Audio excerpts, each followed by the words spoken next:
Welcome back to the room. And we will officially commence. So welcome to December's meeting for the Lawrence Psychedelic Society. This is our last one of the year, which I'm excited about because I'm tired. It's been a really busy year. We've been meeting since this past March, and each meeting has been slightly different. Each meeting has had some of the same returning folks. We have new folks coming every time too, which is wonderful. Welcome. But yeah, no, we've gotten a really strong core group of folks that have been showing up. And so I'm super excited I'll do a short recap of the year.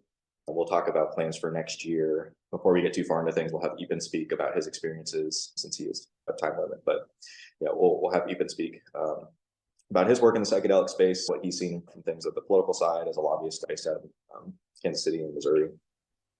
And then we'll talk about where folks want to go next year. We've had some items that have popped up of main initiatives for mental health resources, recovery, addiction support, veterans, indigenous populations, LGBTQ plus, BIPOC populations. Just additional ways that we can reach out and keep building community, keep forming groups, provide education, provide a safe space for folks to come and ask questions. That's really my main intention is education, harm reduction, safety. How can we best equip you folks and others to get on their own healing journey, find the ways that work best for them as individuals. Thank you all for being here. I'll move the floor over to Eapen so Eapen can talk and do his thing before he's got a jet. And then we'll just do a small recap of this past year, some things that we've talked about, and then talk about plans for next year, which Eapen might also give us some nuggets of next year's plans. So I'm going to assume this is a group of that is not psychedelically naive. Thanks, guys. Yeah, of course. Yeah. Does everyone know what Ibogaine is? Everyone? Good. I do not know, sir. Okay. Well, I'll get to that. Okay. Okay. Let me start, because has anyone read The Rose of Paracelsus? So there was this guy, William Leonard Pickard, who was driving a lab in a trailer across Kansas. An LSD lab, right? And this is, I think, 80s, maybe early 90s, right? Gets picked up by the cops, ends up getting a federal life sentence for marijuana. Wrote this amazing book called The Rose of Paracelsus, and I thought about this because as I was driving here, because got picked up in Kansas. Anyway, he got a compassionate release under the Trump administration. He's now in Arizona. It's one of my goals to meet William Leonard Pickard before he dies. He's 75 or so. But apparently he's an incredible person.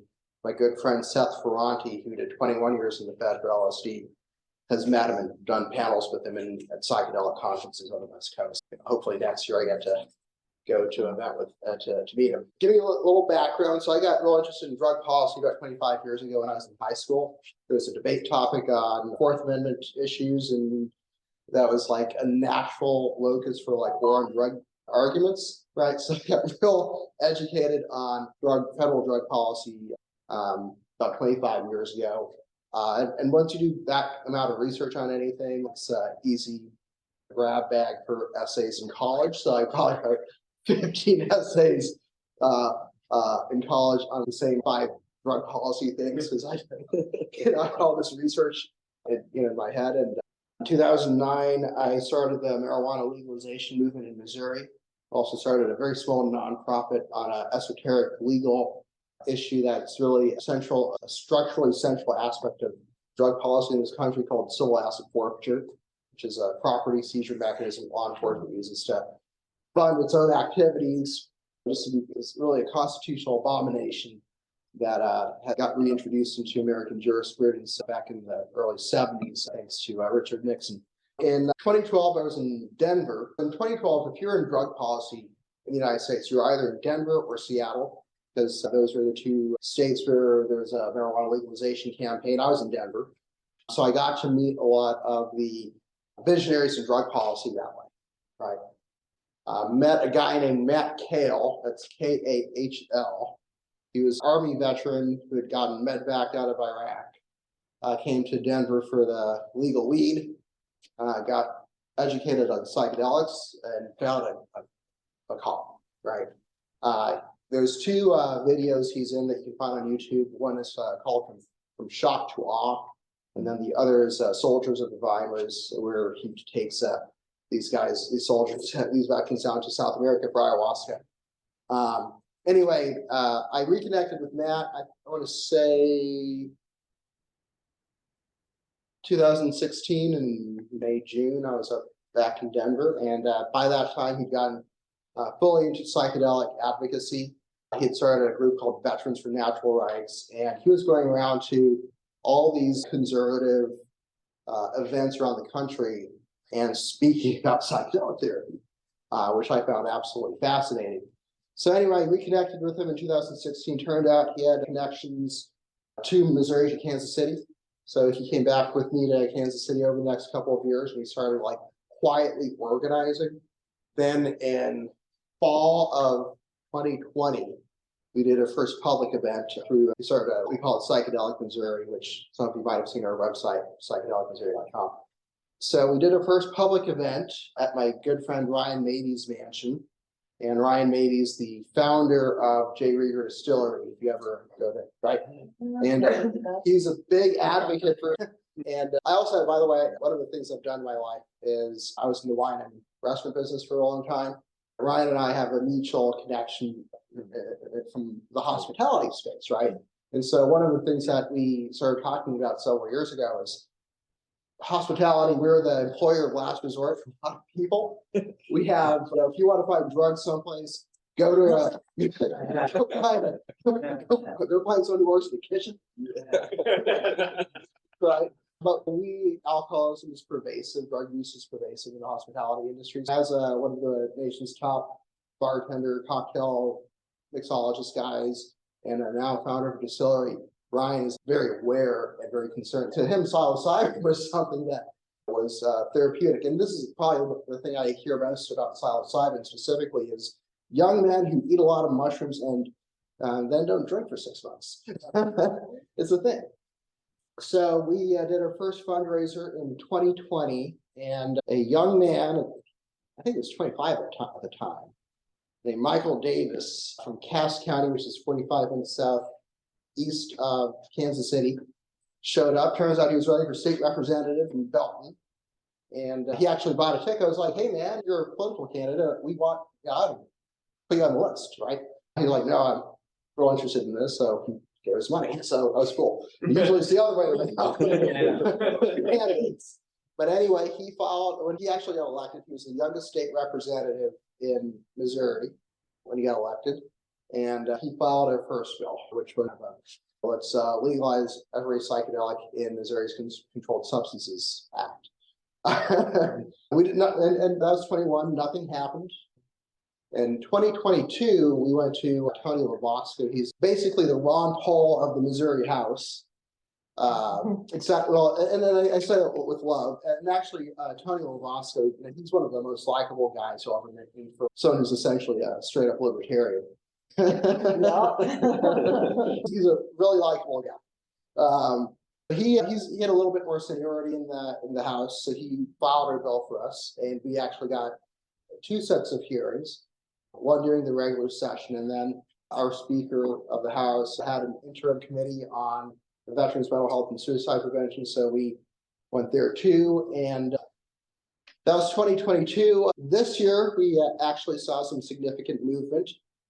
We had Representative Lobosco filed his bill, and then another state representative, Dan Howes from Warrensburg, said, had a little bit more seniority in the body, said, I want to be involved with this. And he ended up filing a bill to fund clinical research. And the Missouri House Veterans Committee actually decided we're going to send both bills to the floor, and with the intention of having them merge on the House floor. This year, we got out of Missouri House Veterans Committee 11-0. We got out of a Rules Committee 10-0 in the Missouri House. Our Rules Committee is just a committee that the Speaker uses to kill bills he doesn't like, but we didn't have any problem with the Speaker. And then we had a unanimous perfection vote on the House for a voice vote, so no one went on record, but there wasn't any no's. And then we ran out of time. It was at the end of session. We had some pretty significant movement this year. I think in Missouri, we're at the point where we have won the argument. Now, the challenge is to navigate the process and actually pass something in 2024, which is going to be a challenge, not because of the issue. I think if we had an up or down vote in our Missouri House today, it'd probably be 130 to 35 in the Senate. We might get close to unanimous in the Senate, but I think we've won the argument. I think a big part of what we've done is, as everyone knows, the veteran advocates on this issue are very prominent, and that's 100% true. So we work with Gruntstyle Foundation, which is the nonprofit side of a company called Gruntstyle, which is a patriotic apparel company. The company's out of San Antonio, the foundation's out of St. Louis. They just merged with a group called Irreverent Warriors, which I believe has a chapter in Kansas. And those guys there have been really tremendous at leading the way with their advocacy. And I'll tell you something, the executive director of that nonprofit, Gruntstyle Foundation, Will Wisner, I've been thinking for years, how am I going to explain ayahuasca to an elected official? And let me tell you, Will Wisner had a very powerful testimony. I just put it all out there. And we're probably, like I said, I think we're probably 75% chance of passing a regulated psilocybin access bill in Missouri next year. But we're going to start, I'm going to file a bill I'm going to have a bill followed next year as well that extends that to ayahuasca, ibogaine, and 5-MeO-DMT. By the way, there's psilocybin and 5-MeO-DMT clinical trials in Overland Park, if anyone is aware of this. What are you pushing for? Legalization, or are you pushing for medical, or or decriminalization? What are you pushing for? Yes. So in Missouri next year, we're going to do, I think, 4 things. So we're going to do a regulated access psilocybin bill, which that's probably going to be the number one thing that we put effort into. Number 2 is Missouri has $850 million in a opiate settlement fund that we sued Purdue Pharma and all the opiates. We've got $850 million in a dedicated fund. It's not general revenue. And we're going to ask for $50 million of that to go into clinical research for psychedelics for addiction, right? And actually, we got that idea from our good friends in Kentucky. I was in Frankfort, Kentucky at the end of May with their Republican Attorney General, Daniel Cameron, who I think he lost his election for governor, so he's going back to private life now. But Kentucky has proposed $42 million out of their opiate settlement fund into ibogaine research, right? So ibogaine is a alkaloid derivative of the iboga plant, which can get 3, 6, 9 foot tall, depending on growing conditions, but it's from West Africa. It's the national sacred plant of the nation of Gabon, Cameroon, that area, West Africa. There's a spiritual practice in Western Africa called the Weedi, which is centered around use of iboga, right? And in West Africa, they just eat the raw bark of the tree, which has psychoactive psychedelic alkaloids, ibogaine being one of them, but it is more powerful than ayahuasca. And depending on the size of the dose you take, you're going to blast off for at least 12 hours, maybe 2 or 3 days. And it's generally considered to not be a pleasant experience, but it is an incredibly powerful psychedelic. Does everyone know what critical period means? No. So psychedelics create what's called a critical period in your brain, right? Which is your brain, it stimulates neurogenesis in your brain. So you have new cells grow, pop up, and neuroplasticity. All those neurons that are connected and all these networks that are like hardwired, suddenly your brain's like, oh, well, I can make a new connection here, right? Which has which is a big part of the therapeutic and healing modality of psychedelic. So ibogaine has the longest critical period of maybe 2 or 3 weeks, right? It's not something people do for fun, and it's also the most dangerous psychedelic. It suppresses the cardiovascular ion activity. If you have a heart issue, you probably shouldn't take ibogaine. Or if you have a liver issue, because if the liver is impeded in processing it, metabolizing it, you might have an issue. So you have to be very careful in screening and preparation work for ibogaine, but it is incredibly powerful therapeutic psychedelic, and it has the extraordinary quality of completely binding the opiate receptor. Ibogaine is famous for one treatment, somewhere between 50 and 80% of people never touch opiates again. And think about opiate addiction, right? Opiate addiction is the worst thing ever, because the people who want to stop using opiates can't, because the withdrawal is so horrible, right? And so ibogaine gets you off, no withdrawal. Plus, it's deposited in your adipose fat tissue. As long as you have fat reserves of ibogaine, you don't have cravings. And depending on your metabolism, those reserves might last 6 months to a year. At which point, I'm sure there's going to be some research on microdosing ibogaine to keep those reserves replenished. And yeah, there's extraordinary science around it. The traditional healing modality of message of psychedelics is PTSD, major depression, blah, blah, blah, right? Which is very powerful and not to be discounted. But when you start talking to people about the potential psychedelics to help us exit our opiate crisis, they need to really pay attention, because that's what's putting bodies on the street right now, right? Look at what's happening in Kentucky with the ibogaine deal there. Oh, University of Wisconsin, Madison is doing phase 1 trials right now of psilocybin for opiate and methamphetamine addiction. Hopkins has done the tobacco cessation study with psilocybin. There's research on alcoholism as well. The addiction therapy modality of psychedelics, I think, is something that's not that well understood yet, but it's going to be very convincing and very influential for you to get that message out there, right? So like I said, number one, we're doing a psilocybin regulated access program. Number two, we're doing this $50 million funding request for clinical research on psychedelics and addiction. Number three, I'm going to get a straight up decriminal, right? We don't have a shot of passing it next year, but that's the way with these things, right? It usually takes 2 or 3 years for a good bill to work its way through the process. I think, and because we have term limits in Missouri, I think that will work in our favor, because there are some people who, like I said, we've largely won the argument over therapeutic applications. Decriminalization is going to be a little heavier lift, but I think it's possible. I think it's probably possible in our state by 26, 27. Wow. I think it's possible. Fingers crossed. Federally, their maps is saying 25. MAP submitted a new drug application to the FDA for MDMA this week, right? Right. They, for PTSD specific, right? So the FDA will take probably 6 to 9 months to evaluate all that data. We expect approval by the end of 24.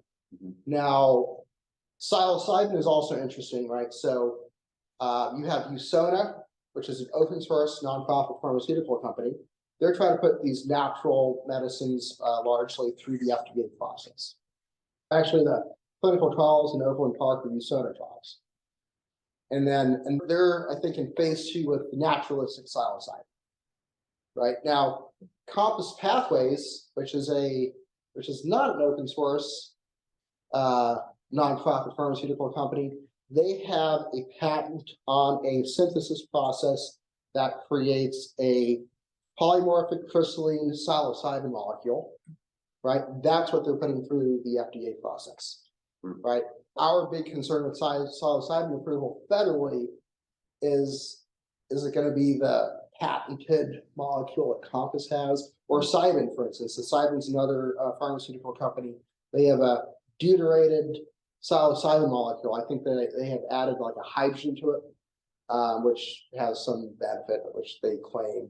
I don't know. The early stage clinical results for Cybin look good, but I don't know if it's like, well, first off, it shouldn't be a crime to use psychedelics to possess them, right? Part of the reason why we're looking at state Cybin program is precisely for that issue, right? Damn things grow in the ground. It's not rocket science. We're doing regulated psilocybin access program, clinical research funding out of her opiate fund and decriminalization bill. And I'm also going to get a bill filed to allow for ayahuasca 5-MeO. So that's our agenda in Missouri next year. We have seen actually a lot of interest, a lot of support from law enforcement on this. In Kansas City, the #1 reason for early resignation or retirement from KCPD is alcoholism.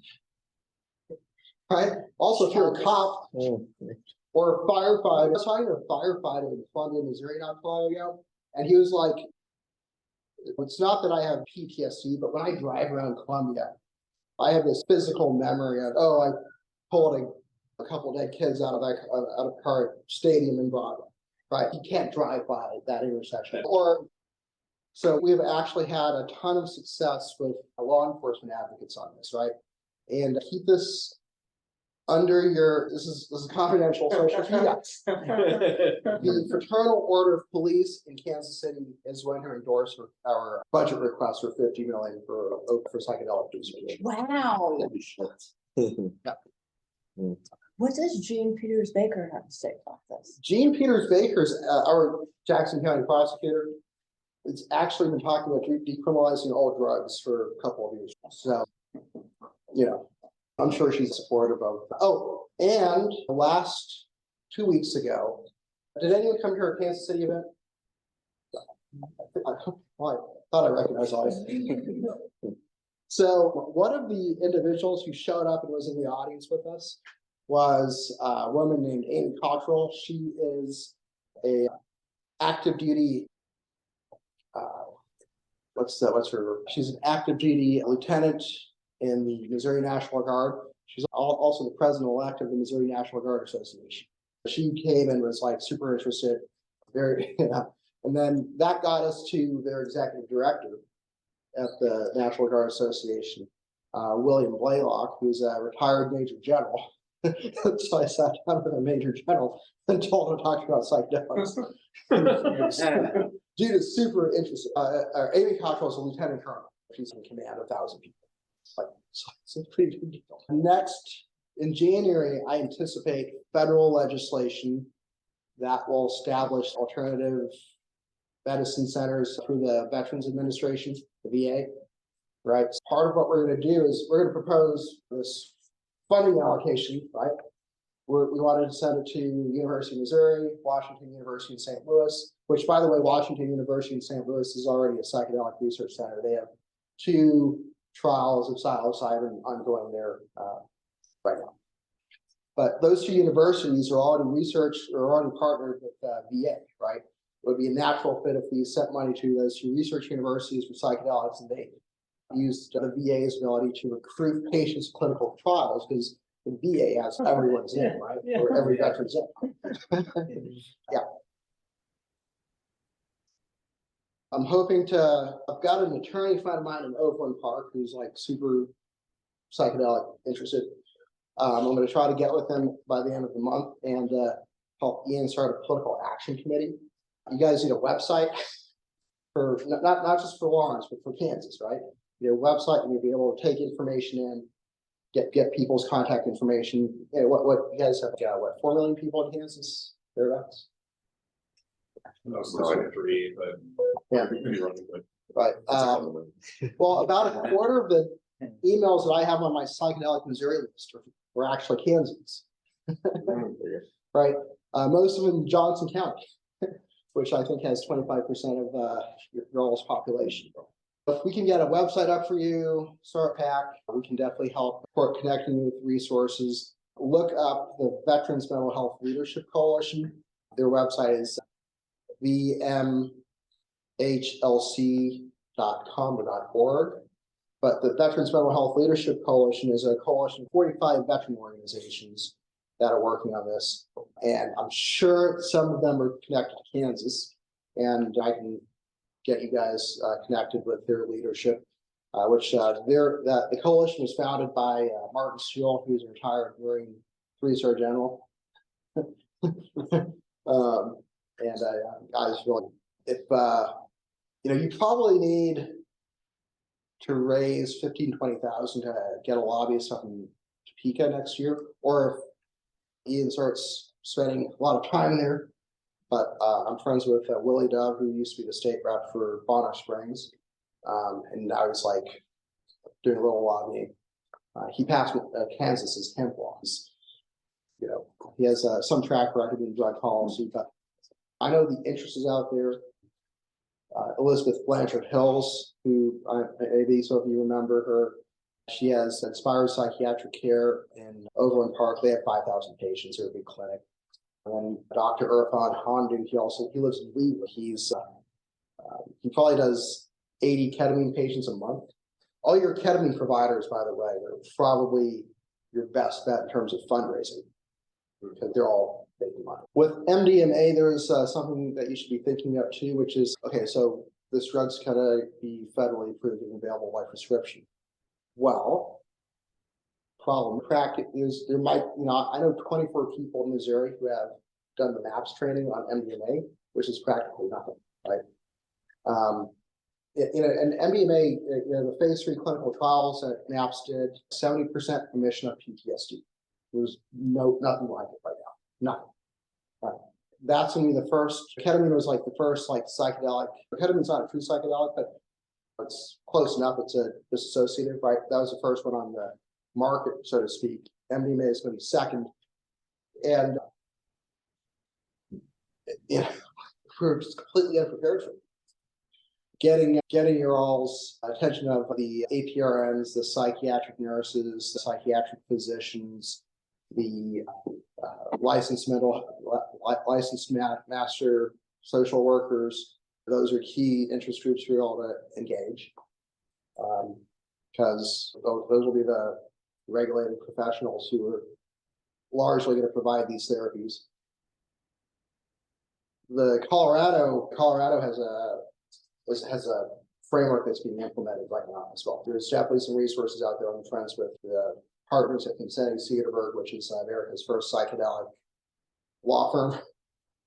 At the point where there's an interest in drafting something or looking at language from other states, I can connect you pretty easily with those guys. And then lastly, if you have any questions, so next year we're doing one-day events in Springfield, Missouri, and Columbia in August, and then in October we're going to do 2-day, 2-track events in St. Louis and Kansas City. We'd love to partner with you all for the Kansas City side. It just makes sense. So. And University of Kansas at KU Med, there's a PhD physician, Tyler Corbestad. He is the editor of a journal called the Journal of Psychedelic Psychiatry. Wow. He's probably someone you all should be talking to. What's his name? Tyler Corbestad. KJORBESTAD. Sounds Norwegian. Or Swedish. So, questions? You talked about decriminalizing in Missouri. Do you know of any cities in your state, if that doesn't go through, could some cities decriminalize it on their own? Because we've decriminalized marijuana in Lawrence, state. Oh yeah. Oh no, we made it a $1 fine. Right. Although I heard Wichita they did something different than. I don't know what it is, but the decriminalized nature people go around during these municipal campaigns for what they call decriminalization. It's not decriminalization, right? It's usually lowest law enforcement power. All what it is. It's not decriminalization, right? Cities are creatures of the state, right? Cities cannot change state law. The cops here cannot say we're not going to enforce a state law. Mm-hmm. Now, you can change the penalties or the mode of prosecution, so it's like the burden is as minimal as can be, but it's still you're not decriminalizing, right? So number one, call it what it is. Number two,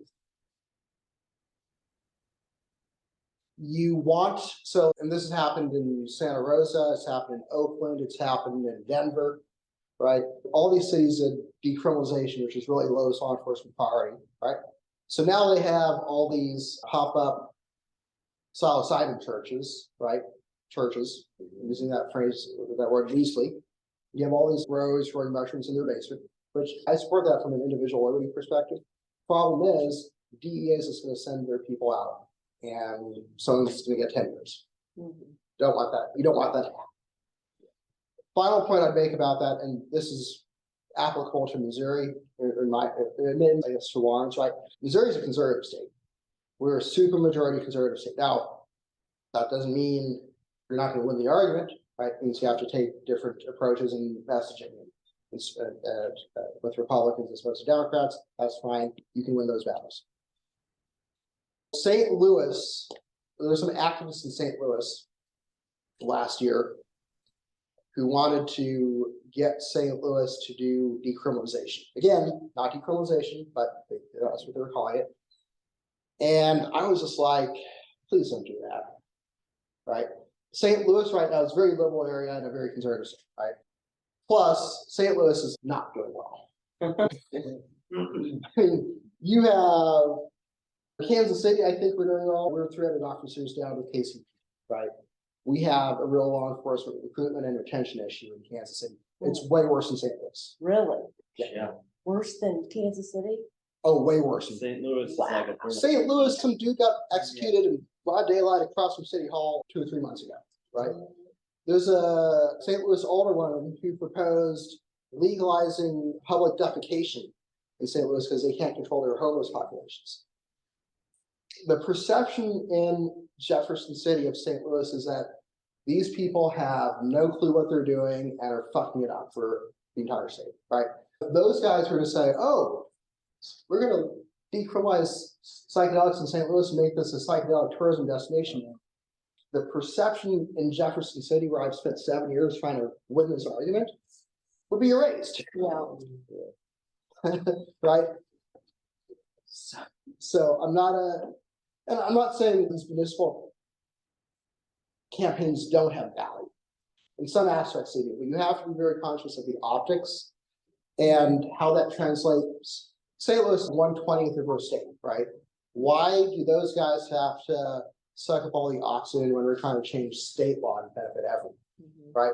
Those guys should be focusing on what we're doing in Jeff City, not saying, oh, we're gonna decriminalize St. Louis. So let's have St. Louis pick up the trash first. Literally, St. Louis can't pick up the trash. And deal with this public safety crisis. Then we can maybe talk about other municipal innovations, right? That's my thoughts on municipal campaigns.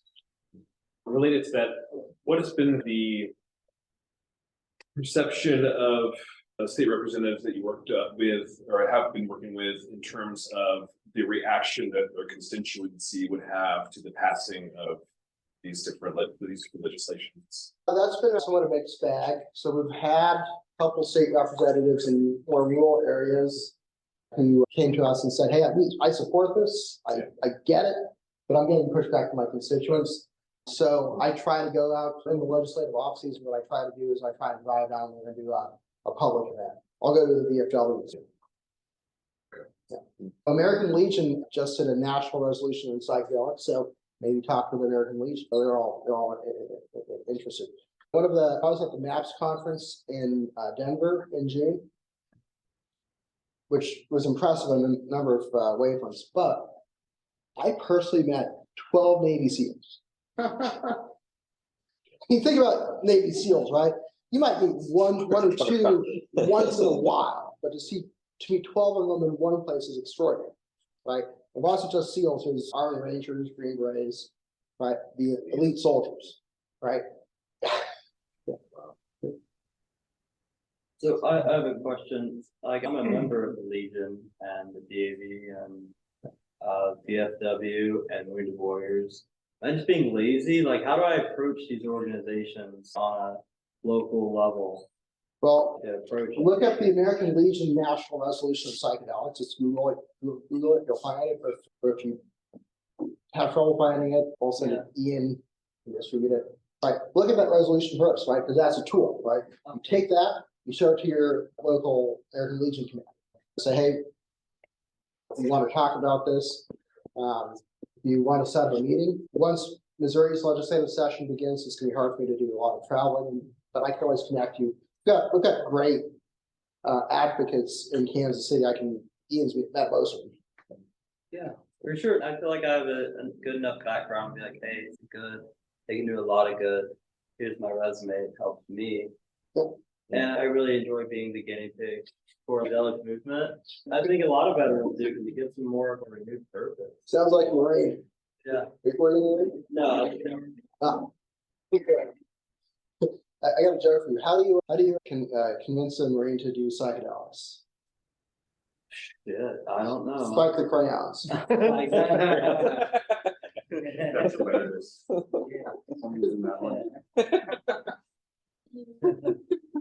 My brother's Air Force, and then now he's a major in the Space Force. I bring this up a lot, and it gets to be a tired horse, but I understand the purpose of using the veterans to get these passed through. I will always stand on that indigenous peoples carried this information and this wisdom for thousands of years before we got here. And the female population in this country is by far the highest population of PTSD carriers in this country. I understand we need the veterans to get to that next step. What are we doing to honor the indigenous and support the women in the PTSD? Well, we have a ton of leaders in our Missouri group that represent those perspectives. My friend, Dr. Bob Prue, he checks a lot of boxes for us. He's a former chairman of UMKC's social work school. He's a military veteran. He's on the mental health advisory board for the Linwood VA, and he's Sioux Indian. He did his dissertation on peyote. Did a great talk at our event. Right, there are those voices here locally. I am sure. I know those folks at KU you could probably connect to. Right, Haskell's another potential avenue. Yeah. In my state, we've been this South Missouri. We have the Ozarks. There's a ton of plant medicine history that's been carried by some of the tribes that are native to that area. One of them's a professor at St. Louis University, Charlotte Jones. She's Osage. So those voices are out there. You just got to find them, right? And you might just talk to Dr. Prue, and now he's retired, so he spends a lot of his time volunteering at the Kansas City Indian Center, 39th and Delaware, 39th in Pennsylvania. I'm happy to make that connection for you. I would like that. Yeah. You feel confident that both of those people are represented in what you're doing? Oh yeah. Okay. In fact, Ian, what you should do is you should get Alina to come out here and talk to the group. She would love to do that. Alina's a friend of ours that's a first responder firefighter. She's Yeah, she's at the conference. Yeah, so we agree there. Firefighter works. Yeah, is there a space for women in the psychedelic? 100%. Dedicated space that they're being strongly represented, because I don't know if psychedelic, women do tend to get left behind in a lot of medical studies and whatnot, and. Yeah, we were talking about that the other week, that I wondered if they're doing any differentiation between, is there any difference between the results in men and the results in women? If that's even being looked at? Like, Oh, absolutely. So FDA clinical trials, phase 1 is safety, toxicity, right? Does it kill you? Phase 2 is efficacy. What's the indication in a small population? Is there efficacy, right? And then phase 3 is for a larger population, right? I forget what the size of the phase 3 MDMA trial was, but I think it's a couple hundred people, right? But they are looking for men, women. There's been a much broader understanding the last few years. I mean, like what South Indians are physiologically different than West Africans or Yucatan Indians, right? Or Swedish settlers in North Missouri, right? So there's a significant push at having more diverse populations in clinical trials. It's one reason I think why the VA's potential participation in recruiting for clinical trials is valuable, because the U.S. military was one of the first institutions in the country to racially integrate, right? Back in World War II, before that. So they have a huge population of potential trial subjects, and you send out an email or proposed notice, right, need to follow a clinical trial, putting pass through the VA's rules. But yes, those are all issues of consideration. I called the one place, the clinical trial, to do a study that's in Overland Park. Alta Sciences? Yeah, and they told me, actually, I'm on medication, that I couldn't participate. I didn't know if anyone else was, if you know anything. Was it their phase 1 trial? I forget. I don't actually think it It was phase either one. phase 1 or maybe phase 2. This was just a few months ago. I think they're doing phase 2, 5-MeO DMT this year. But yes, And this was for psilocybin. But I was not a candidate. yeah, well. I was just wondering if, Psychedelics, does everyone here know that you shouldn't use psychedelics with SSRIs? that's what the problem was. Yeah, choose psychedelics with SSRIs. Incidentally, psilocybin is an exact fit for the serotonin receptor. Like exact fit. I don't know what to tell you there. Like, you'd probably have to stop whatever medication you're doing to really consider this, which has its own bag Yeah. of worms and definitely needs some Right, clinical supervision. yeah, I But mean, that's, yeah, those professionals are out there. You might talk to. Who would I have you talk to? Maybe Dr. Well, he's not a psych. You need to probably need to talk to a psychiatric physician. actually, the place that you said, the man who's doing the most ketamine studies, Yeah, Dr. Hundy. he is in the office with my psychiatrist now. Oh, good. Um, Go, doctor. uh, Dr. Hondu is going to have the first psilocybin clinic in Missouri with the Compass Pathways. That's probably 2 or 3 years away, though, okay. just because the timeline for FDA approval is like 2 or 3 years away. So when I worked in the state capitol here in Kansas, I sat in on committees, I saw a lot of groups come in and give presentations to the legislators that were part of the appropriate committee. How do you get in front of those legislators to be part of those meetings that like get on the docket, go speak, give presentations? Just got to go talk to them. You just gotta go, this was like pre-registered events that like they come people from food banks representing places like food deserts and stuff, and they give pretty much presentations. So you gotta start having these conversations, right? And one of the things that took me a few years to learn as a lobbyist, but like champions are made in the off season, right? When they're not in session in Topeka, that's a good time for you to meet with them in their district, start these conversations, right?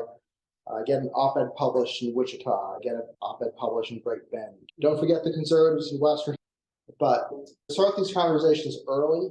And by the time session rolls around, you all got a sense of, oh, this is how things happen. This is how things are scheduled, right? We're going to have a lobby day in Jeff City. I'm going to call the Office of Administration tomorrow and reserve Capitol Rotunda for an afternoon, and then bring in 7 or 8 people around a table and talk about psychedelics. Yeah, I saw a lot of those people from like obviously gas and natural oil, whatever. Yeah. And so that was like large events that they held, and I didn't know you just rent that for a period of time. Yeah. It's just that easy. Yeah. Well, it's like we have a group here. It's, oh, I'm here representing the Lawrence Psychedelic Society. Like we're here to talk about that's sure. Where's also here's the numbers. Here's everything. Do you have a card or we get in touch with you? Yes, please. So Are we if you haven't been to the psychedelicmissouri.com website, feel free to put your email and contact information there. And when we get the Psychedelic Kansas website going, we'll send out an email to promote that. But yeah, I got a couple cards and Thank you. Robin wrote her email us, so she knows how to get a hold of me. Okay, yeah. I also get the call. Yeah, is someone working on the website? Do you have a website? I have not. I can do this maybe tomorrow, but I'll buy the domain, which is what, $12. I'll buy the domain. I use Wix, because it's a easy content management system that has everything I need and really allows you to just plug and chug. With Wix, I can build a website in 6 hours. Right. And I don't need to, if anyone wants to do like a logo for Psychedelic Kansas or whatever you guys want to call it, right? This is your state, right? I can help put the website up, before the end of the year. And Wix is $300 a year for hosting and use of their content management services. For $400 or $500, you can have a website up by the end of the year and start promoting it. Okay, so when will we need the money by to the end of the year? Well, all my contribution to you all buy the domain, or if you want to buy the domain, I don't care. I'm not gatekeeping about this. So, if you want my help, I'll 100%. I can make kind of. I'll buy the domain. You guys figure out money, and once that's done, once you raise a little money, you can just buy the Wix subscription, which is $300 a year or something. And once we have that, I'll plug in the domain, and then we can put something out there. And then I also use MailChimp. MailChimp is free if you have less than 500 emails, but once you hit 500, you got to pay. So it's $13 a month. But Get there when you get there, Yeah. right? Cool. But yeah, Sam, if you want to help out with more like website stuff, that'd be super. We'll see if they have December promotions, because I know Wix actually does sometimes do discounts. Cool. Does anybody have any other questions for Mr. Benedict? I have a quick one. When talking about spirituality, do you know about, is there anyone making a case for religious exemption? And instead, if a town did that, do you think it'd be the same result? there's a federal law that protects religious freedom and has been used to defend the existence of ayahuasca churches. And I'm all for it, but I'm very careful with psychedelic religious churches, right? And here's why. Right, I'm not gonna say the name, but there is an ayahuasca circle that's incorporated as a church in St. Louis and somewhere. I've never physically been to the location. But the more I hear about this ayahuasca church, the more it sounds like a cult. Right? The guy who's running it is like he's a white guy who converted to Hinduism, and he's basically imprinting with all the people he takes through ayahuasca circles. Which So it's legit, it's not. Yeah, and here's the issue I have, right? So like the veterans are figure out, oh, let's go to Peru and do ayahuasca, and that'll help, right?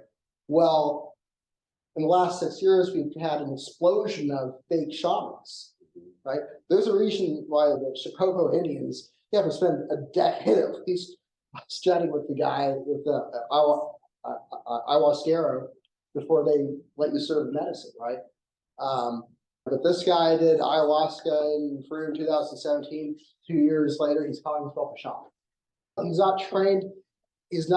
And you understand, you can re-traumatize someone with psychedelics. While these drugs are generally safe, they do have catastrophic risks, right? If you have, actually, I've got a good example. I've got a very close friend of mine in Kansas City. He's a dual Israeli-American citizen. He is in the Israeli Defense Forces, Special Forces. He's like a SEAL in Israel. Dude's a total badass. One of my best friends, right? He has severe PTSD from his prior service, right? He got connected to a friend of mine who's a licensed master social worker, right? Therapist, right? Who's a little reckless, right? And this guy, this therapist, he basically goes around the country doing these underground circles and facilitating, right? So my friend meets this therapist I know. They go down to Louisiana for 5-MeO-DMT, right? Well, they have this ayahuasca there who meets my friend, talks to him for 15 minutes, says, you should do 5-MeO-DMT. You should do ibogaine. First off, let me reiterate, do not fuck with ibogaine. Right? This experience, well, first off, you need months of experience and preparation to do Ivy, right? And you need very careful screening because it can be cardiotoxic, right? It's not something you should do after a 15-minute conversation with some fucking fake shaman who's like, Yeah. you know what I'm saying? My friend's PTSD went from 7 to 10, he didn't sleep for a whole month. I'm really pissed off. Right, yeah. It's really pissed off about So, I mean, have you heard, I think there's a case in California where it's like the fake, but they're trying to sell mushroom, but they're suing the government about it. I don't know if you've heard about that. I read about it like a month or two ago. It's 2 churches, one's in Oakland and they're suing the government for religious exemption though. Right. On an individual liberty basis, I'm all in favor of it, makes complete sense to me. But I'm just like real careful about these churches. Yeah, they didn't sound like, it sounds like they're trying to skirt around so they can sell people mushrooms. Right. But there is a legit reason. There is a why legitimate you reason, but there's 2 things. Number one, I'm like always skeptical of these practitioners because I don't know. Typically, I don't know them, right? And they are there's a wide variation in quality and knowledge. And you can really fuck someone up if you don't know what you're doing. If you do not recognize complex PTSD, do not give people 5-MeO, right? Right. There's a guy in St. Louis running around giving people DMT, and last time I heard, someone was sitting in a circle. He gives this guy like 20 times the dose. This guy's heart really blows up. Right? Oh, wow. Wow. Heard about that. But Heard about that. yeah, so I'm real careful about those. There certainly is a place for it. There is more movement in traditional, there's Catholic priests, there's Baptist pastors, there's rabbis who are there's a group called Transforming Chaplaincy, and it's a group of hospital chaplains with like Mercy, BJC, major healthcare providers, right? But there's a group of chaplains that are affiliated with these hospitals who advocate for end-of-life psychedelic therapy.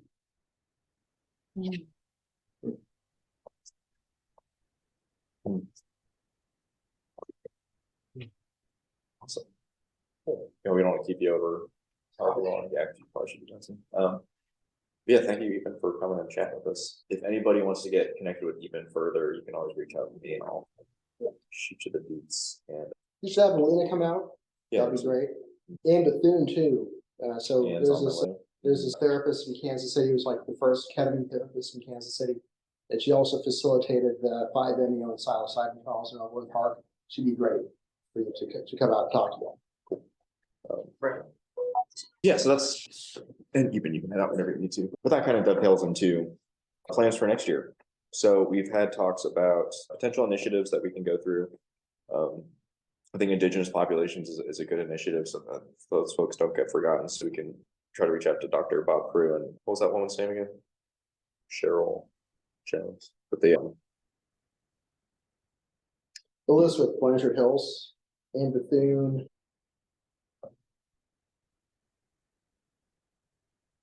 I know someone at Haskell who's a therapist, a doctor, who is interested in maybe looking at the space. He's a retired former professor at Rutgers. yes, that would be cool. Awesome. Yeah, so we have some potential for guest speakers that we can start doing more regular guest speakers next year. Just have a general meeting recap start and then have a guest speaker similar to how we've done tonight. Other initiatives I think we should look into is just getting connected with our local mental health resources or Nash, Heartland Community Health Center, just an established place where we can say, here's a professional that you can reach out to. Because not a lot of us, we can provide peer support and community, but having professionals to refer to is awesome. So I'm in the process of reaching out to Burt Nash and Heartland, but any other mental health resources you guys come across, feel free to reach out on behalf of the society, and you can loop me in with it. I'm gonna head out. So thank you all for having me. I'll get back to you, but let's connect maybe next week. But thank you. Thank you. Thank you. Getting connected with our universities, reaching out to KU, reaching out to Haskell. I think those would be valuable initiatives as well. And then some smaller communities like LGBTQ, BIPOC communities. Those are on the list. Get down. Oh, you're so you were gonna forget. Thanks, Eapen. And then yeah, we'll see how this Kansas City conference goes in next October. Potential events that we could do as well. I know next April the 19th is Bicycle Day. Is anyone unfamiliar with what Bicycle Day is? Yeah. Yeah, advocated, So we it's- recognize Yeah. the proclamation. I would love that. So that's the first recorded LSD experience from the chemist Albert Hoffman. He had like LSD in his lab and he took some to test it, I believe, and then he went on a bike ride and it was like, oh shit. But like he rode his bike and he was like, okay, cool. He had his experience and that's a potential day where we can have just like a community event. We can go either actually biking or go hiking out like up north or down south and just have an outdoor day. If you want to consume things on your own, that's your choice. But we won't be providing anything as a society. But so that's a potential in April. That Kansas City conference is in October. I was thinking maybe we could also do in between. I know Eapen mentioned those one-day events in August. If we could do something in July or August, have a Lawrence Psychedelic Society open house, where we can invite some folks in the scene, some folks from Kansas City, and maybe if we can get in touch with KU or Haskell by then, we can maybe get some of their like counselors or social workers, or something like that. Of here's community and here's resources, and have a whole day where we can maybe do it here or at another venue. Just have people come ask questions, maybe have a panel or two, something smaller. But those are just ideas I had off the top of my head. So any other ideas that you guys come up with, feel free to develop them. Feel free to workshop them with other folks in the group too, if you want. And that kind of also leads into, gosh, I don't know. Yeah, so in March, I'm hoping if anyone in the group that wants to get more involved and maybe step up to more of a leadership role, I would also love to like pass this on to somebody next year. Just have a rotating like stewardship of maybe 1 or 2 or 3 people. If you guys want to like run it, that would be awesome too. So I can keep doing my stuff in the background like I like to do. But that's just a potential idea. I just want to throw that out there. I would love to have rotating leadership just so that we're all involved, we're all accountable. I don't want to be the top of this pyramid because I don't want that sort of responsibility and I've got too much shit in my life in the first place. Any way we can flatten out the organizational structure, I love that. Give people the autonomy and the agency to do what matters to them and what feels important to you. And we can kind of go through things in just the start of the year, January, February, we'll have more meetings. And that kind of also leads into just meeting schedules again. So I would like to do at least one society meeting, maybe in the middle of the month on a Wednesday. And then if we can have an integration circle at the beginning of the month and maybe at the end of the month, that would be awesome too. The integration circles have gone well so far. The one of your places. It went fine. Yeah, it's good. But that's something I also want to have at least once a month of an integration circle, maybe twice a month if we can get folks in a venue to organize it and host it. That's something I'm reaching out to the community again as well. Please, if someone could host those or organize those integration circles, I would love that. It's just another thing off my plate. But I think integration circles are critically important because we need to provide that. What did you guys think about my backyard? Because unfortunately it rained, but It like. was beautiful. Yeah, it was. It was a little wet. If we guarantee good weather, I would do it again. Like, but the problem is that we had to come inside and there's like just enough people to fit in my living room, but if there had been a If there bigger were, group, then sure. that wouldn't have worked. Okay. 6 or 7. We had 7. Okay, gotcha. And that's typically a good, anywhere from 7 to 10 is like a good number of folks for an integration circle. Otherwise, sometimes it's too many people and it's not given enough time for people to chat. So maybe that's like an ideal like number to shoot for. So we could keep doing it there. That'd be cool. I know Caitlin and Bernie work at Elevate Massage way down Mass Street, and they said they'd also be open to hosting there. And they said they talked to the owners of Elevate, and they said they're supportive of what we're doing. So we can also potentially use their space too for integration circles. And I was hoping they'd be there so I can mention that again too, but I think that shouldn't be a problem if we do integration circles there. Well, a question, this is like an art gallery, right? Mhm. Would it be like imposing to take flyers by art galleries and just leave them there? Cause they started art gallery, I'd imagine open-minded people, Sure. any art Yeah, gallery. creatives, I yeah. just, like, I thought about it during the White Album exhibit, right? Oh, yeah. And I didn't know if that would be like imposing if I like left a flyer in between, cause that's the guy's art, but Sure. that's one thing that I think would be a real easy way Yeah. to build some. Like guerrilla marketing kind of Yeah, stuff. community, Yeah. Oh, sure. yeah. Yeah, I'm all for that. Yeah, any way we can like, and that's something I've been meaning to do too, is just like print out more flyers and have them here. And it would just be a simple like, here, the Lawrence Psychedelic Society, we do this and this, here's a QR code. Yeah. It's so easy. Super basic. I'll get more of those printed off and I will keep them up on one of the desks up here if folks want to come snag more of those.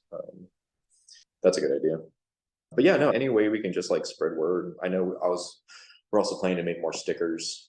So I put together a logo for a sticker for the Lawrence Psychedelic Society, and Daniel bankrolled it so we can make stickers. But I think we had talked about maybe doing like seasonal stickers. So Yeah. like maybe something for, I know, Lauren For mentioned her. too. Yeah. Oh, no. But it was an idea of, yeah, just having like regular things that we can get community input from, like artistically. And I think that'd be awesome. So, Yeah. It's a Valentine's said merch, right? Yeah, we love what he did. Merch. Yeah, that is the What about pens? Would that be cheap? pens maybe. Can we put a QR code on a pen? It's probably No. small. That's right. So yeah, I think stickers would be the smallest for QR codes. Plus the QR code is like a little flag that you can insert on the top of the pen or something. Roll it out, yeah. Or you have to pull out. That's pretty good. Yeah, no, just any way we can raise awareness and get the word out here in Lawrence. I think that's I'm all for that too. So yeah. Yeah, and then hosting events, Dance Safe has like little cards with, I'm sure you've seen them, hand those out, stuff like that, because those aren't that expensive. No. I don't have a problem. But any event, handing out like merch, harm reduction stuff, get more community resources printed for. I have a question for you, Ian. If you thought about someone comes in to an integration circle, potentially presenting signs of distress. Sure. I was thinking about just gathering some material, maybe just have a little binder of sources just to have at those, like, it's an idea. That's a good idea. We got that sheet handed out a few times at our general meetings with just like general resources. I can print those off more. I can print off more of those. Yeah, it was just Yeah, a general, that'd it was a be general good. list of like online resources. Oh, okay, I didn't even see that. Oh yeah, no, I haven't brought those in a while. Yeah, that's really. Yeah, That'd those be are, good. that's a good point. Yeah.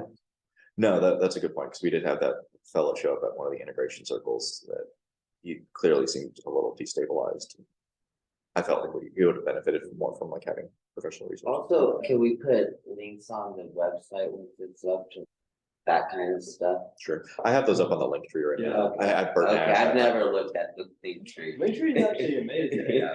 And that's why I've been thinking, I know Eapen mentioned the website for the pack itself, but for the actual Lawrence Psychedelic Society, I think we might still be okay with just having the link tree itself, because it would just be redundant information that we would put on the Yeah. website in the first place.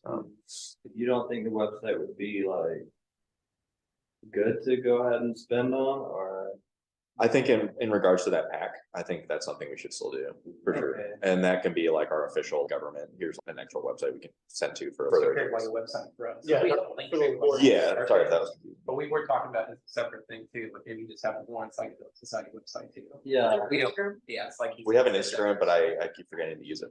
So if anybody wants to take over the Instagram too. So the pack, is it for Lawrence or is it all? That'll be for Kansas. So could, if other cities, once they get a psychedelic thing, they could join the pack too? Yeah, so the pack would be a statewide Yeah, initiative. but I'm guessing there's no other cities yet. It's, Not really, right? Yeah, what about, Clark? Yeah. I mean, that's the Okay. biggest in Johnson County. Right. And that's something that's been on my mind too, but I haven't quite figured out how to reach out that way. So maybe if you guys, trying to bridge the gap between here and Kansas City. He had a contact, he said, in Overland Park, I thought, besides yeah. There's a So- doctor who does He talked- ketamine there in Overland Park. that Andy. Handu. I got Dr. his Handu, contact info. Yeah. I've talked to him a couple times. Yeah, and that's something we'd like to help you with, and that's why Oh, we're for here, sure. Yeah, right? yeah, no, I There's appreciate not a lot active going on in Kansas City. We're here because we were motivated, we want to Yes. do it, so we can absolutely help you Yeah. with hopefully be that bridge for you. Yeah, Yeah. I appreciate that. Did you say that you own a mushroom farm? I don't like. That really has nothing to, well, it has something to do with my journey, but it does not have anything to do on why I'm here, right? Gotcha. Well, right, yeah. Sure.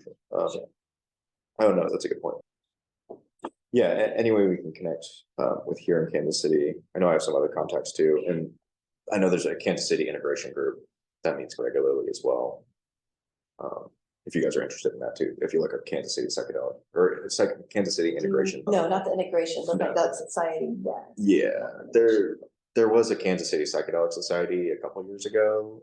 I had found them around that same time, but then they fizzled out. They just weren't organizing as much, and that's why I ended up doing stuff here because I couldn't keep going out to Kansas City for stuff. I was like, I need more space. So yeah, no, I'd love to talk to you guys more about potential ways to connect. Yes. Yeah, bridge that gap between here and Kansas City. Cool. So that was a lot of information. I have Yeah. sorry. Is it- Are there a lot of art galleries in Overland Park? I would assume. Yeah. Just walking in and meeting someone for the first time, meet them in an art gallery. If you're here to look at art, I'm here to look at art. It's like an open dialogue already. Mhm. I don't know. I think art galleries would be a good way because that's where we're at right now. Yeah, right. Yeah, art galleries, holistic focus things, like places where they do like yoga or breath work. Those are good spaces. There's gonna be a lot more of those in Mhm. Johnson County and Overland Park than I think there are Yeah. art space. There's a lot of art spaces in Kansas City, but. Sure. I'd say maybe a better, yeah, I think it may be a better outreach would be like holistic spaces, esoteric shops, like magic shops. Those are usually like, yeah, a nice, there's like fringe communities that are like gateways into the psychedelic space, and like holistic groups are that, breathwork, yoga, sound baths. That's another group of folks that do interesting things. And there's a lot of different overlaps. Mhm. Yeah. Are you? The artichoke, she's a sound bath person in Kansas City, Cosmic Artichoke. That's the Yeah. I've met a few like sound therapy practitioners. Yeah. I don't know the person, but I follow her on Sure. Instagram. But that's another thing, yeah, just connecting with local communities that would still support what we're doing. Yeah, if you guys come across those, we can plug them into the network or however they may fit. I don't know. It's been a good meeting so far. I'm not sure I have too much else besides what we've covered. Okay, so do we want to get behind putting a website up by the 1st? Yeah, that would be sweet. I know I'll touch base with Eapen about when he buys the domain and gets all that stuff set up. If we did want to pool funds to fund it for a year, I think that would be cool too. Yeah, I'm sure we can make that happen. Sure. How do you guys find it? Send money to Ian. Yeah, I guess so. Yeah, Ian gets. The only thing we've really funded so far was that Kansas City conference, and people paid me, I just paid them. Yeah. So we don't have, and that's another thing too, if we did want to get more donations and have that process for it, we would need some sort of, I have no idea how to do any of that shit. I We think have a getting second. that thing on the link, tree, send us some cash. Sure, and that would be that would be just to start, like, here's a donation thing. Johnson County is gonna be. Zero four. That's what I'm looking forward to, reaching out to Johnson County. Yeah. Yeah. So do we have official secretary? Cause there's a few positions up, the rotating chair, that's Yeah. one person we need, somebody take the minutes secretary. Mhm. Are you similar to that? That's what I volunteered for. I've been taking notes Yeah. here. So I've been recording audio too, so I'll send you the audio if you want to parse some stuff. Yeah, treasurer. Because like you said, there's just lots of information, especially this meeting. Yeah, it was me a lot. Everything. Yeah. Anyone else is interested, I might just volunteer to take over the Instagram. Oh, yeah, oh, please. It's Oh, like- thanks. There we I go. could handle There you doing go. like a weekly post. Yeah, a weekly post, even just some like light memes. Oh, okay, Anything to bring someone's attention to it. I think it's perfectly acceptable. So if you wanna get. And there's tools out there, you can connect, like with Meta Business, connect your Facebook and your Instagram, and so Sure, just one post will go to Oh, both. right, yeah. You'll cover all your You bases. post on Facebook, right? I don't use Facebook. I don't know, I need to. Okay. Do We keep our hands in many things, because I've noticed, like, we, at some point recently, I don't know when, but within the past month or so, we were sitting at 90-some people in our online Facebook group, it's like Yeah. people watching from online, or whatever, they just come to meetings. But then we have a different subset of people. Some are in the Facebook group and they come, but then some people just in the email list, and we have like 30 some there. We have over 100 in the Facebook group now. And then we have our Signal group, which is like another smaller subset. Not even, I don't know how many people we got on there. I'm not sure. Maybe 10 or something like that. We have a lot of different groups. Yeah, so we have a few different channels, a few different, like, depending on depending on what social media people want to use. I've tried to make that as accessible as possible without going too in depth or too overboard. Like, I don't think we ever need a Twitter. Like something. Whatever it is. I tried posting on the Lawrence subreddit about our group. There's a big Lawrence subreddit. What is it? Is it Oh, yeah. like Larry Bird? Yeah, there we go. I've posted on that one. There's not too many people on. Oh, okay. I'm on I there. know, I'm on it too. There's a Lawrence Discord, I think. And that's something Yeah, it's never active. I'm part of that. I check it for updates. 1 or 2 people post a week. Okay, never I only mind. mentioned that because I would have not known that this existed because I saw your post on Reddit back in like June. Yeah. That's the one, yeah. Yeah, it's weird because they let me post for a couple of months, but then at some point, one of the mods was like, "That's advertising. You can't do that." Mhm. I was like, "Okay, cool." But that might lead me to being like, I could maybe make a post about this of like, here's an in-year recap. Okay, we're doing shit next year too. Also, one of us could ask Kate, does anyone know where? And then it's not advertising, since so. That's something, that's been an idea in my mind too, yeah. And so if you guys want to post, on it, yeah, I'll hop in and be like, oh, well, actually.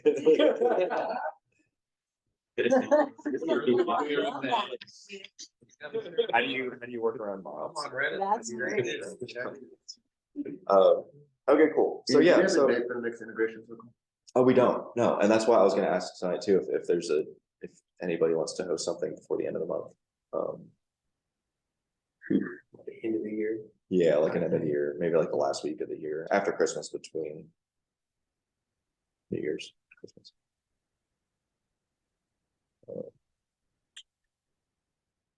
Integration shouldn't be so black or white. If you just want to like eat at IHOP. Yeah. And what about the pub, I don't know if they allow it, but the public library, I met with group where they have those. Like you can book in advance You too, can I book don't in, know if it costs much. It's but- 25 or 50 bucks an hour. Yeah, it's pretty affordable. They have pancakes though. That's a good point. I can do 27. Okay. If anybody is interested in that day, it's Wednesday, I think. That last one, yeah. Big question, I think, would just be. Where, Are we running out of, this place is not working for you anymore? oh no, it does. Yeah. It's just I have to pay to rent here. It's part of my, I think it's $50 an hour. A 2-hour session would be like $100, but I get, I think, an hour or two included with my membership. So I think they recently changed the pay structure. So I think it's okay if I still use our society meetings for here, but then for the integration, I would love to do integration just around town. Right. Yeah. I'll look around for some thoughts. And then, yeah, I'm out of town, but and then Caitlin with Elevate. I think Elevate would always be an open. you know what, that's what I'll do first, is I'll talk to Bernie Okay. and we'll hook up and we'll try and make Elevate work. So you already know with them? Yeah. Yeah. Because that'd be great if we could have a regular Elevate integration circle at the end of the month, and then if we had some other floating venue, like someone's house maybe. For Did you ever different follow up integration. with Lacey? About her Oh, son? yeah, no, Lacey Chauvin, she owns The Vine, I think it's called The Vine, or Vine, she's a hairdresser, hairstylist. She also offered her space too, so that's something that's another option too. Is that here in Lawrence? Divine is small, Elevate would be better space. Elevate would be ideal. I will call in maybe tonight and let you know as soon as I can. Cool. Yeah, no worries, awesome. Cool. And then, once you figure that out, I'll put it on the Facebook, I'll put it on the website. Not yet. It's fine. You know what I mean. Okay, cool. Otherwise, I have not set a date for the January meeting yet, but anticipate it's gonna be in the middle of the month again. And then we can go from there. But this was a wonderful meeting. This is very productive. This is what I want. I originally didn't have a December date because I just wanted to chill out and just not do anything. But enough people were asking, and I saw the stars were aligning with Jordan and Adam from the 785 to come shoot that spot. And then having Eapen come and talk, that was another thing that those are things I've been wanting to do for the past few months, but this just confluence of things. So things happen when they're supposed to. There's never a rush in the world because things will happen as they should. I feel that way being here tonight. Sure. I had one of those pleasant surprises with having write his name. Suddenly say, well, yeah, I tripped a bunch, blah, blah, blah. Yeah. Yes. I haven't talked to him about that. Right, I was very surprised. That's so funny. Yeah. Pleasant surprise. It's the thing, you never know. You never know what someone's experiences are. But that's why I'm so happy that people have been responding and you guys are coming. I knew that the people were out there. I just needed to have a space and hold an opportunity. So this makes me very. I'll cry about it later, but yeah. One thing is like when you mentioned a space for women and indigenous people, maybe having some women's integration groups. Specific integration circles, that's also an option. Just for women, because that might be intimidating to want. I feel you. Strangers. For sure. And that's something we can offer.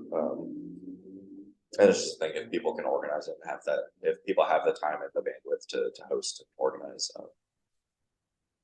that is definitely an option for sure. Yes. Otherwise, yeah.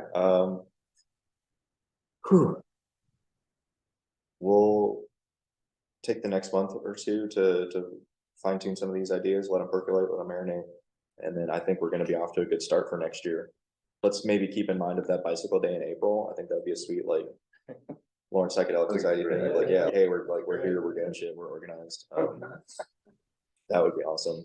Otherwise, I think it'll just be regular meetings until then. Is that a Friday? That is a good question. I don't know. We can have a hat by then. Yeah. I'll do a swag guy. You gotta be. I know, he's swag. Yeah, we need to get some fundraising for you, then let you just have money to go crazy. I know. Yeah, I agree. Yeah. I agree. The 19th is a Friday. That dude is a Friday. April 19th. I wonder if the comedy club would be advertised briefly. Cool. The comedy club advertised. Oh, yeah, the comedy club, that's a good point, man. When There's, did you start doing that? I did it on Saturday. yeah. No. Is that Murph? I forgot. Murph's in Billards. Empire. No. What is the best way to find out about activities and? No, I wanted to. Yeah, it would be to check out the link tree. Yeah. And get on the Facebook group. Okay, I Yeah, just this is- request. Okay, cool. Yeah, all agree. Okay. Yeah, so yeah, the only place I really post is. Yeah, yeah. Nice to be here. Yeah, nice to meet you. The Facebook page is where I mostly have the relationship. And then also on the tree. too. Between these regulars, so we can just like share podcasts and like share ideas and bounce some ideas off. of that. That's what the signal could be Just for, post right? it on the Signal one. Yeah. I would say, yeah, if you want to use the Signal group more, that. do group chats? But, You can, yeah. Everyone's Yeah. got to do that, right? yeah, no, there's also. I just Signal need to group use it more. I for think psychedelic it stuff.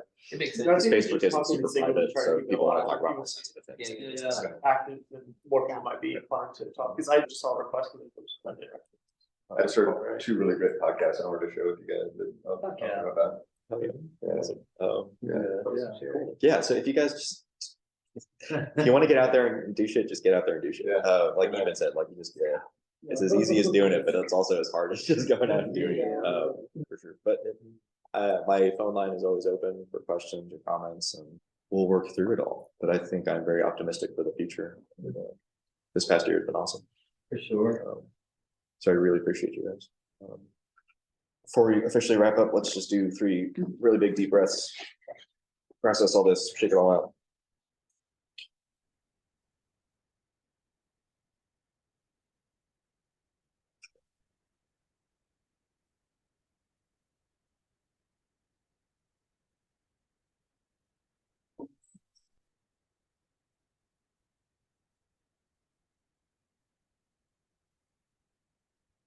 All right, this last one, biggest breath you've taken today. Hold it. And release.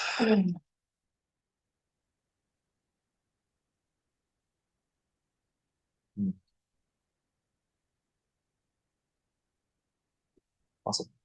Cool. Thanks so much. Thank you guys so much. Yeah, okay. You. Feel free to hang out and chat for a little bit. Yeah, I tried to get back on the lawyers, because they had that. Oh, yeah. I saw today that they